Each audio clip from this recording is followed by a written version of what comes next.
j'ai démissionné de mon poste parce que, et je l'ai discuté avec le médecin. Moi, mon objectif, c'était, bon, d'avoir plus de temps. Et il m'a dit, regarde, tu vas t'y rendre peut-être, mais pas dans quelles conditions. Et puis là, ben, c'était pour moi aussi. Pour moi et pour les gens que je représentais, de dire, je ne suis plus aussi efficace que je l'ai été. Pour moi, c'était bon, extrêmement fatigant, extrêmement stressant. Et là, à ce moment-là, c'est de dire comment je le fais. Et ça, c'est aussi un long chemin. Ça aussi, c'est un long chemin.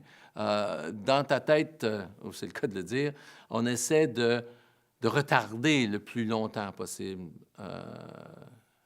d'une part, la décision, mais d'autre part aussi l'annonce. Dans mon cas, il fallait bien l'annoncer. Et ça a été plus, disons, plus difficile à faire. Bon, comment j'y suis arrivé? Ben, c'était de se dire, bon, OK, je le fais. Et quand? C'est ça qu'il fallait faire. La décision a été dure, mais à un moment donné, c'est avec l'entourage. Et ça, c'est très important, l'entourage que vous avez.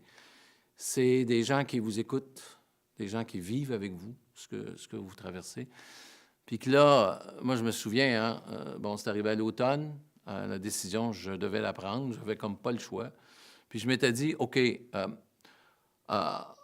au fait, je vais partir en vacances, puis après, je vais l'annoncer.